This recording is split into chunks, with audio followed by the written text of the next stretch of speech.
धीमहि धियो यो नः प्रचोदयात्।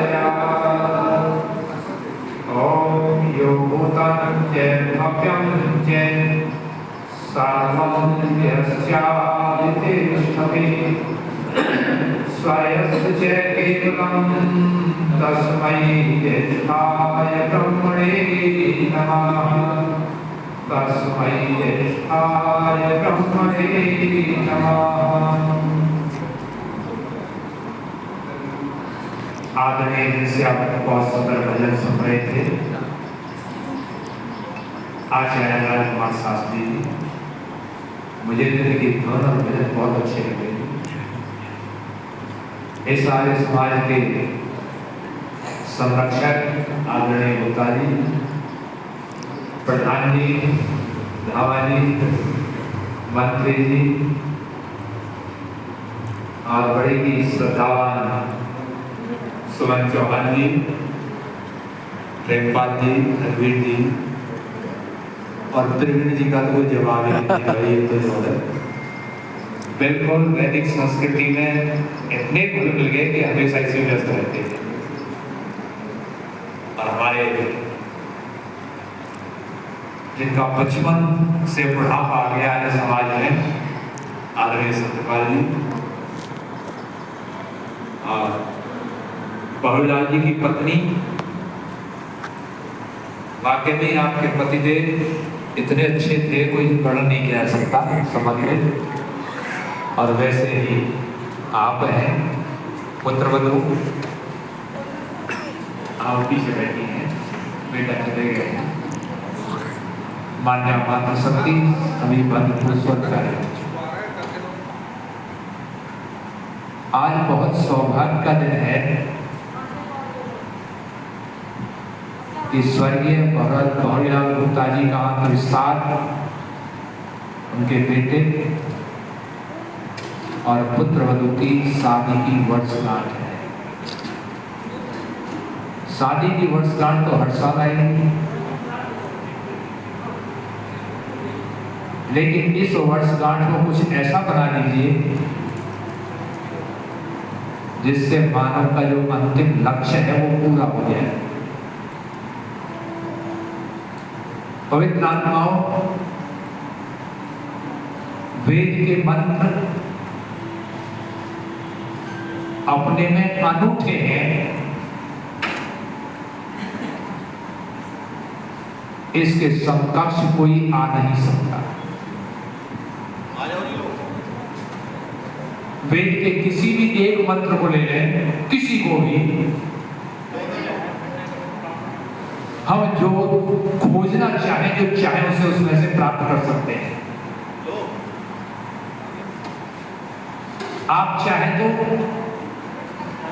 उस वेद मंत्र में सामाजिक व्यवस्था सीख सकते हैं उससे, आप राष्ट्र चिंतन समझ सकते हैं उससे, आप आध्यात्मिक क्षेत्र में अपनी पकड़ बना सकते हैं उस वेद मंत्र से। कहने का अर्थ है कि वेद का कोई सा भी मंत्र ले लीजिए, उसमें इतना ज्ञान भरा हुआ है। पवित्र आत्माओं, मैं पिछले दिन अथर्ववेद पढ़ रहा था, धामा जी, 14वें कांड का एक मंत्र मुझे मिला,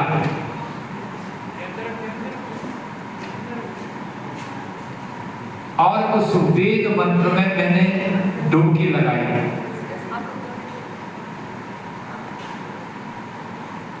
और उस वेद मंत्र को मैंने यहां तक अनुभव किया कि सरल सा वेद मंत्र, इसको हम अपने जीवन में अपना लें तो हमारा वैवाहिक जीवन अर्थात गृहस्थ आश्रम सुख में बन जाएगा। और मैं गारंटी के साथ कहता हूं, इतना सरल है कि आपका वैवाहिक जीवन सुख में और आनंद में बढ़ने के साथ साथ मानव का जीवन जो ऊंचाइयों पर पहुंचता है, जो इसका अंतिम लक्ष्य है आनंद, उसको ही प्राप्त हो जाता है।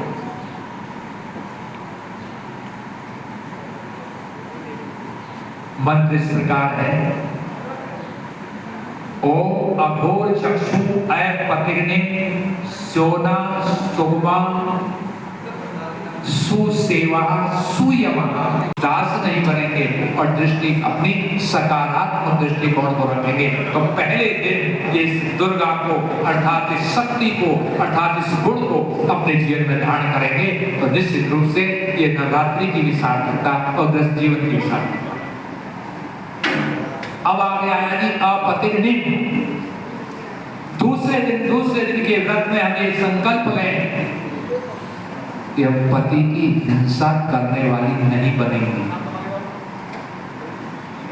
और पति ये नहीं तो पत्नी की हिंसा करने वाले नहीं बनेंगे।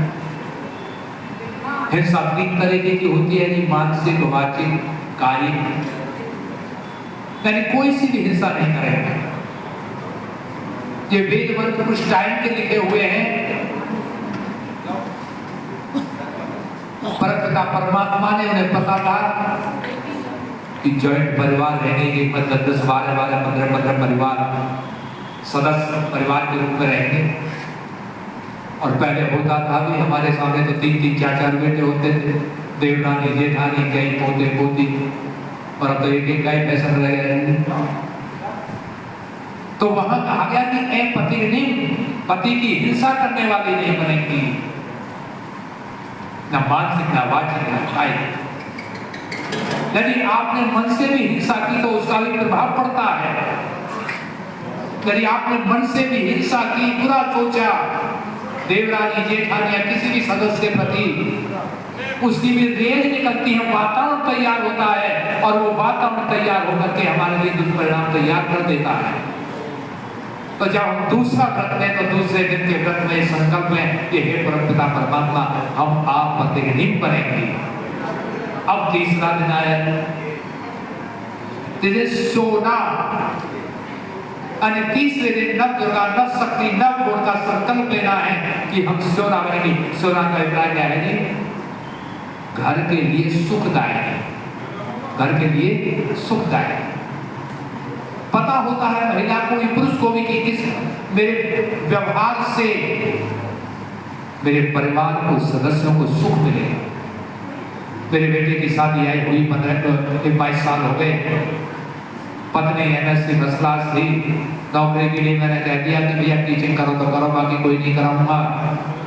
खैर नौकरी नहीं की, लेट उठती थी, पत्नी चाय पीती थी अपने आप बना करके और खूब बढ़िया प्योर दूध में बनाती थी, मैं पीता नहीं था। मैंने अपने पुत्रवधू को बैठाया, पुत्रवधू से कहा बिटिया ये चाय बहुत अच्छी बनाती है और पीती है, लेकिन इसे मजा नहीं आता हो, और यदि तेरे हाथ से बनी हुई चाय आएगी, चाहे इसमें थोड़ा ही दूध और पानी ज्यादा है, तो इसे इतना सुख पहुंचेगा कि वे अगले दिन से जल्दी उठने लगे, चाय बनाने लगे। ये होती है घर के लिए सुखदायी व्रत। खाना वो 9 बजे खाती थी, हम 7 बजे खाते थे, कोई 8 बजे खा रहा है, घर की व्यवस्था रहती थी, घर परेशान रहता था। मैंने कहा ऐसा कर लीजिए, 7 से 8 कर लीजिए, क्योंकि हम 7 से 8 कर लेते, तुम 9 से 8 कर लो बहनी, 8 के बीच में। करते करते फिर 7:30 किया, 1-2 साल में 7 बजे ले आए। घर में कितना सुख शांति है, यानी बहुत अभाव होने पर भी, कष्ट आने पर भी घर के चेहरे पर, हर व्यक्ति के चेहरे पर मुस्कुराहट रही। वो क्यों रही? कि वो महिला घर के लिए सुखदायी। तो तीसरे दिन हम ये संकल्प लेंगे हम घर के लिए सुखदायी नहीं बनेंगे। अगला है सुगमा, कार्य कुशलता में परिपूर्ण, यानी कार्य कुशलता में परिपूर्ण हो। यदि हम कार्य कुशलता में परिपूर्ण हैं तो निश्चित रूप से हमारा गृहस्थ जीवन भी, सामाजिक जीवन भी परिपूर्ण रहे। मैं अपना उदाहरण देता हूँ, अपनी नौकरी को छोड़ना चाहता था और कुछ दिनों में ऐसा हो गया कि मुझे मेरा विद्यालय जाए बिना मन नहीं लगता था। कभी मुझे मेडिकल लेने की आवश्यकता नहीं हुई, प्रचार करने के लिए जाना था, मेरी मेडिकल सेल उसमें खर्च होती थी। क्या होती थी? मुझे आनंद आता था इसमें पढ़ाने। क्यों आता था? मैं 10 साल तक मंत्री ही बिना पढ़े नहीं गया, पढ़ के जब जाता था। तो कार्य कुशलता में परिपूर्ण होने से जो व्यक्ति इंजीनियर हो गया, कितना ही बड़ा अधिकारी हो, यदि अपने क्षेत्र में उसकी पकड़ है तो उसका चेहरा सीना तना रहता है और मनोबल आनंद और प्रकार आनंद की अनुभूति होती है। यही बात महिलाओं की। यदि महिला अपने कार्य कुशलता में परिपूर्ण है तो घर में सुख अपने आप ही बरसेगा। लक्ष्मी से पूछा महाभारत में, तुम निवास महान नहीं करती हो, तो लक्ष्मी क्या कहती है? पेटेना ग्रह भांडासु अन्वेक्ष कारणी भर्तृपति कुलवादिनी वेश्वावृताम एलज्जाम एवं विधाम ताम परिवर्तयामि। अर्थात जो अपने घर के हाथ बर्तन भाड़ों को बिखेरे रहती हैं, तकिया कहीं पड़ा, बेडशीट कहीं पड़ी है, गिलास कहीं पड़ा है, पतीली कहीं पड़ी है, भगोना कहीं पड़ा है, बिना सोचे समझे कार्य करती हैं, विचार नहीं करती।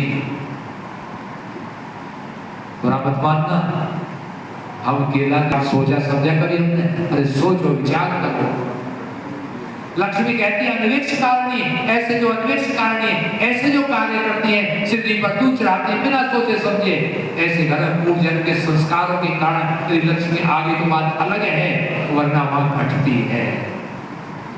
मैं नहीं कह रहा, वेद व्यास कह रहे। आगे कहा वेश्वावृता, यानी दूसरे के घरों में हाड़ना फिरना करने वाली। और पांचवी बात की लज्जा, जो लज्जा रहित है, ताम एवं विधाम परिवर्तयामि, ऐसी घरों को मैं छोड़कर चली जाती हूँ। पवित्र आत्मा लक्ष्मी से पूछा कि तुम रहती कहाँ हो? तो मनु स्मृति में मनु महाराज लिखते हैं, सदा दृष्ट भव्यम गृह कार्येषु दक्षया संस्कृतो पस्कर्या व्यय कृते च अमुक्त हस्तया। अर्थात मनु महाराज लिखते हैं, सदा दृष्ट भव्यम, जो सदा प्रसन्नचित रहती हैं, घर के कार्यों को दक्षता पूर्वक करती हैं, अर्थात घर के कार्यों में दक्ष हैं। संस्कृतो पस्कर्या, संस्कारित जीवन व्यतीत करती हैं। व्यय कृते च मुक्त हस्तया, और खर्च करने में थोड़ा बुद्धि को भेजने वाली होती है। ये नहीं कि जितना आया उतना खर्च करती है, उसमें से कुछ बचा के रखती। ये संकल्प चौथे दिन का 10:40 तो हो गई,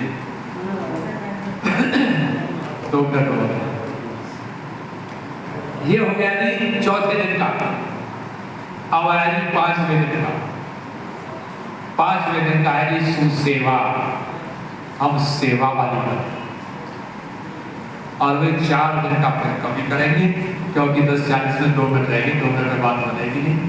आप सुनोगे 4 का भी कितना सुंदर अर्थ रहेगा, कोई फिर शॉर्ट में चलो, शॉर्ट में बताए भाई 5 साल में तो लग जाएगा।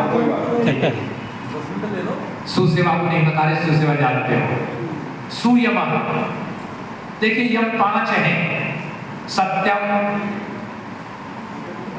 हिंदी का धन्यवाद, हिंदी पुस्तक भी ले जाओ, मैं वालों में एक पुस्तक खरीद लिया, धन्यवाद।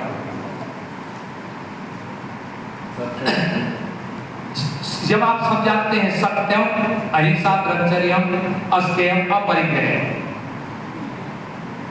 पवित्र आत्मा, आज हम ऊंची बात करते हैं, ध्यान लगाते हैं, साधन होते हैं, समाधि लगाते हैं। यदि मैं आपसे कहूँ इस मकान को 4 फुट ऊंचा करके बना दीजिए, बन जाएगा बिना आधार के? तो अगले दिन 5वें दिन हम ये संकल्प लें,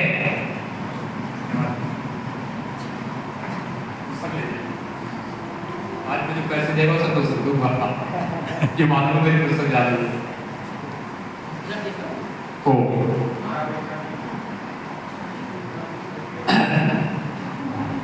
तो पवित्र आत्माओं के नियमों को जीवन धारण करें, हम संकल्प लें। ये छठा गया है वीरसु, यानी हम वीर पुत्र बाली बने। कैसे बनेंगे? वैसे बनेंगे। एक संस्कृत में सूक्ति आती है, पूरा श्लोक ने मंत्र नहीं बोला। मनुर्भव देव्या जन्म, यानी हम मनुष्य बने और दूसरी अंतिम गुण वाली संतान पैदा करें। यदि हम मनुष्य बन के तो गड्ढे में गिरोगे और अकेले दिव्य गुण संतान वाली पैदा करी तो आप महागड्ढे में गिरोगे। और यदि आप दोनों को साथ लेकर चले तो आप पहली सूक्ति को अपने जीवन में अपना कर मृत्यु रूपी सागर से पार होकर दूसरी सूक्ति से आप आनंद को प्राप्त हो जाओगे। आपने नाम सुना होगा, किसी ने राम किशोर का, आचार्य राम किशोर जी एटा वाले, वो मनुर्भव थे, उन्होंने मनुर्भव अपना जीवन में पालन किया और अपने जीवन में पालन किया।